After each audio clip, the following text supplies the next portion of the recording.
Breakups are very difficult to manage.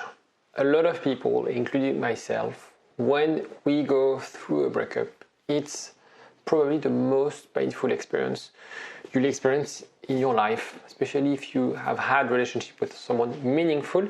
In this video, I'm going to share with you some tools, some strategies, the things that I do with my clients for them to heal from the breakup.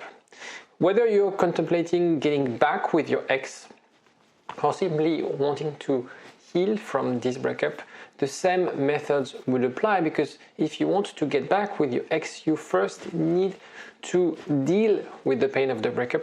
To go from this, the grieving process always ends with acceptance, to accept things and start fresh. I'll explain everything after the jingle.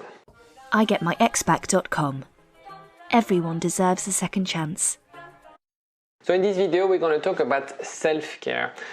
And obviously, if you look on internet, if you Google how to heal from a breakup, you'll find tons of articles telling you need to go out, you need to party with friends, you need to change your hair color and stuff like that. These tips are okay. What I'm doing, my work as a therapist, is to really give more context, help you understand why those tips could work for you. And of course, it's never a one-size-fits-all approach. Some of the things that I would say would not be working and you won't be liking doing those things. It doesn't matter. I'm giving you options, you decide. But the idea is to really change your mental state, your emotional state, because going through a breakup is very difficult. This feeling of being rejected by the person we love the most, that's the worst thing that could happen in your life. And that's why I really want you to get those tools, to really get those insights to heal better. And self-care, we're going to expand a little bit about self-care. So first of all, it's about self-compassion as well. The reason you're struggling right now is because there's this mindset of I should have. The mindset of he or she decided to end the relationship. They rejected me. Therefore, I'm at fault. I'm the one to blame. And you'll hear things, I never find anyone like this. I'm not good enough. All those negative thoughts, right? You need to shift your mindset from a mindset of loss. I've lost something. I've lost a relationship. I've lost the person I love the most in my life, to a place of, okay, I have no other option than learning from it. This is an experience, and from the worst experience in our life, and generally, if you look at history, from the worst period comes also the greatest opportunities. Now remember, the number one reason it's hard for you to manage this breakup, it's hard for you to deal with this breakup, it's not because your ex doesn't love you anymore. It's because you don't love you enough. That's the reason it's hard for you. And if you want to feel better, it's really about how can you find ways to love you more. I see that every single day. The reason you struggle is because you define your worth, you define your qualities and your values with whatever people tell you. The approval of your partner, the approval of your family, the approval of your friends. You don't need them to know what you're worth. You have to shift. Maybe the problem is you have to reprogram maybe years of self-fulfilling prophecy, years of belief that you needed people to validate you, that you are no one without people around you. This belief that you're missing something in your life. And that's something you can only feel complete when you have a partner, when you have a relationship. Okay, and that's the dangerous part, and that's why probably the breakup is difficult. Let me know in the comment section if you relate to this, to the idea, if you reflect. The reason actually this breakup is hard, it's not because of the loss, it's because you don't have the tools, you're not used to love yourself for who you are. That's what I do with my clients. I show them the way. Sometimes I give them hard truth. Sometimes I push them because I know it gives results, right? So that's the first thing. Second thing is about activities. I discussed about, going into some sports and stuff like that. When we are rejected, when we feel depressed, that drives inaction. We are in bed, we don't want to wake up, we are tired, we're low in energy. And the problem is that we feel this situation, we feel this mindset is going to be the same forever. We know, obviously, if we start, if you think 30 seconds about that, that's not going to be the same forever, but we feel this way. When we are really numb and we don't want to do anything, we feel like, I have no motivation. You don't have any sort of vision for the future. One way to break this vicious circle is to find or do activities that bring pleasure. Simple things. For example, when I don't feel motivated, when I'm low in energy, what I do, I go and walk in the park. That's my thing. And I grab myself a cup of coffee to my local coffee place. And I get a pain au chocolat. That's my guilty pleasure. Okay? Some people that would be going for a run. Some people that would be, do skydiving. We all have...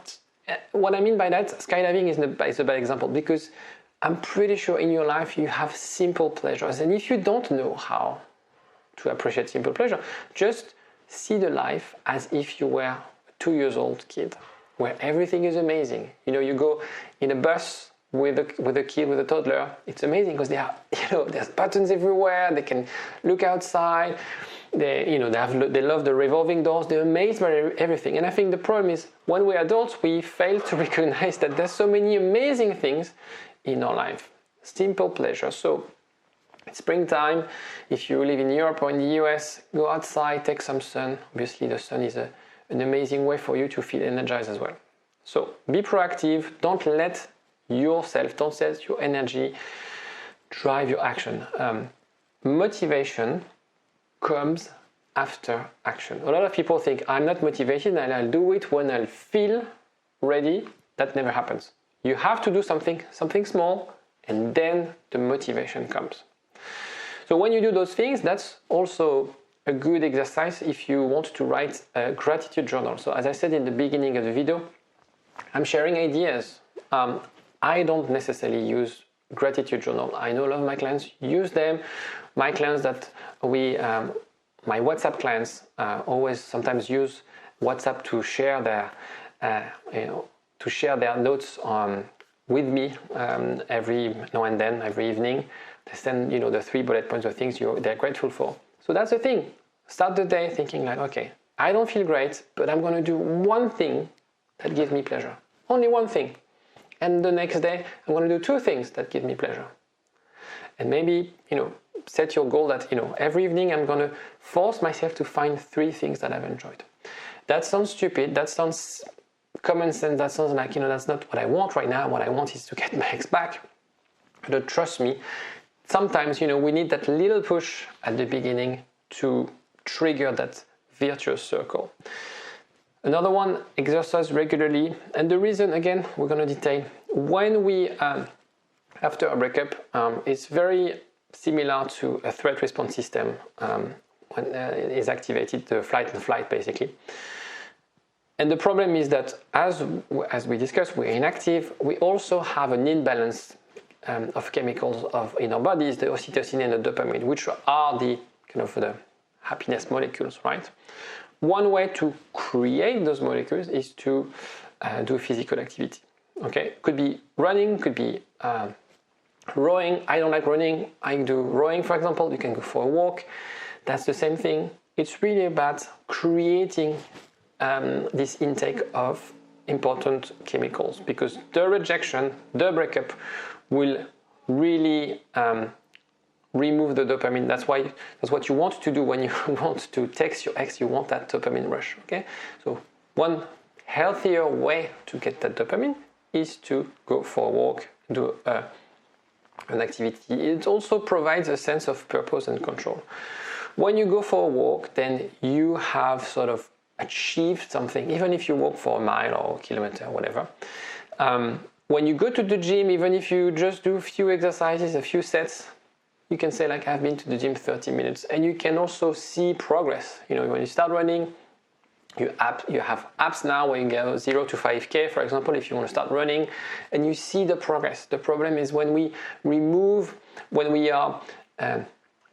in a relationship and that relationship ends, we feel a lack of purpose. We feel a lack of what should I do, because my whole thing, my priorities were around my partner. Now I need to re-establish new priorities, new purpose. So sport can be a new one. I have a lot of clients, they start a new hobby and they feel like they really want to channel their energy and they focus on this.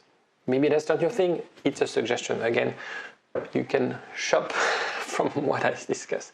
Sleep is also one that people really underestimate. If you have had kids, or have young kids, you know how being sleep deprived can affect your life. That was my case for a few years. Now I'm glad that my kids sleep more or less through the night. My tip is stop watching YouTube, including my videos, after midnight. Screens, the blue light is really bad and gets you excited, and it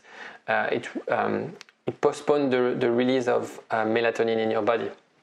Put an alarm clock. Also, when we are depressed, when we're low in energy, we feel like I want to stay in bed. No, wake up. Don't wake up at 5 a.m. It doesn't make sense. Wake up. Have a routine. Sleeping, you might say, that's not what I want. Okay, it's not going to solve your problem. But if you don't do it, if you don't have a good sleep hygiene, everything will be difficult. So it's just to give you tools to make your life easier at this stage. If you still struggle, obviously these are tips, these are things that you can do on your own. Sometimes we need a bit of accountability, we need a bit of someone to also guide us, to help us. So talk to a therapist, CBT, DBT, anyone you trust, anyone who will help you to reflect, help you to manage your anxiety. I'm doing a lot of content as well on our private community where I share some tips. We have also weekly workshops with Elizabeth talking about self-exploration. So we have a self-exploration series. She's a DBT and CBT therapist where she shares those tips, and it's a workshop setting, so it's slightly different than what you will consume on YouTube, because you're going to interact with others, you're going to interact with her, you can ask questions. It's very interactive, it's very collaborative. And then it helps you also feel some sort of progress. So have a look in the description. There are a few links if you want to have a call with me, if you want to look at this community portal, if you want to access to those content, have a look and let me know in the comment section what you think about those. Another thing is social support, reconnect with supportive people. So it's very important. Again, you have this in attachment theory, we call it primary attachment figure. That person left you, that person is gone for now. The idea is how you can rebuild that social network with your family, your friends. You can join support groups like the ones we do. We have a Telegram group as well. You can access that. Connect to old friends, make new ones. It's very important. There's a massive hole in your life at this stage. Is how can you fill that hole? Again, it might be temporary because you might end up getting back with your ex, but the idea is, of course, you need to rebalance things. Something important is gone from your life. You need to fill that void with healthy things, with healthy people, with supportive people. I have a client and she keeps on telling me like, yeah, my best friend, she's telling me this and that. She's very negative with her. And sometimes we have friends who wants to help us and say to us like, forget your ex, he's done that, she's done that. That's not necessarily what you need to hear. Sometimes people are really bad listeners. That's why therapy is work and you have to train very, very hard and long hours and years to train as a therapist, because it's a skill to listen to people. Sometimes you just want to be listened, right? And you might have friends, your best friends, who are not great listeners, who would give you contradictory tips. So maybe for the time being, don't rely on those friends and have other people where you're not necessarily that close to them, but they're better listeners, right? And they give you more positivity, at this point in time, what you want is supportive people, people who are positive, people who give you energy. Okay?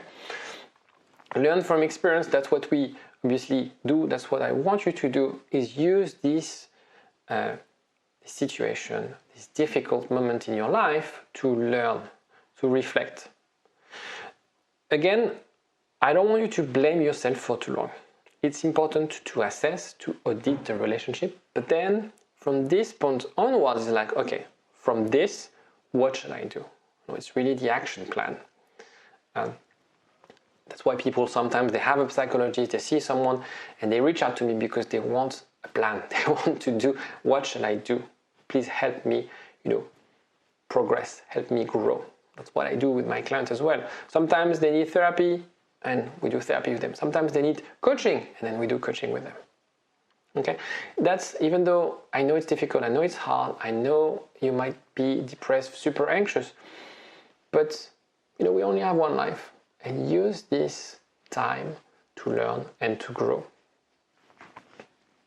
It's easier said than done. Dwelling on the past and negative thoughts won't bring you anything. Find ways, CBT, DBT techniques to remove those negative thoughts. We've done actually 2 weeks ago a great workshop on how to replace negative thoughts, and how we share the framework for you to learn how to replace those negative thoughts and bring positivity in your life. Have a look again in our portal, you'll access those replays. But it's very important for you to assess, but then move forward very quickly. Focus on personal goals. Again, sometimes people, they are only focused on the relationship, then they forget about themselves. So why don't you set yourself personal goals? Could be professional, could be personal, could be about your health. In coaching, in life coaching, there's something called the Wheel of Life. So have a look, Google that. The Wheel of Life, there's so many aspects in your life. Relationship is one aspect of your life. You have money, you have well-being, you have physical health, you have spirituality, you have work, you have friends, you have family, all these aspects of your life. Of course, love relationship is a very important part, but in a way that's one part of many other things. So why don't you focus your attention on those areas of your life? And that's why it's important for me to find a new hobby, find new interest. And that's an opportunity for you to challenge yourself a little bit more. That will help you build a fulfilling life. And guess what? If you have a fulfilling life, if you're positive, if you're happy, if you're confident, there are chances that your ex will think twice about breaking up with you for good. Or maybe you'll do the process and you'll find yourself so strong that you don't want that relationship, because you realize at some stage, sometimes it happens, you realize at some stage that you don't want this life. You don't want to be compromising. You don't want to stretch yourself. You don't want to be a people pleaser anymore. You're strong, you're independent, and you know that you don't want a relationship where someone is not secure, when someone is avoiding, when someone is scared of commitment. You want someone who's ready to commit. That could happen. But if you want to get to that mindset, to that clarity, because that's the problem we have after a breakup, we fail, we lose clarity inside of what we want, you need to do that work. You need to really focus on self-care. Another thing is attachment style. I'm doing tons of videos on attachment style, so have a look if you don't know anything about attachment style. It's the first predictor of relationship dynamic. That's why I do a lot of videos about that. And they can explain most of the breakups nowadays. So because when I talked about assessing, it's very important to understand that it's not about you, it's about the attachment usually. It's about the insecurities that we all have and how they manifest it throughout the relationship. So that will help you also to give you tools, and to give you tools to assess, audit, without blaming you.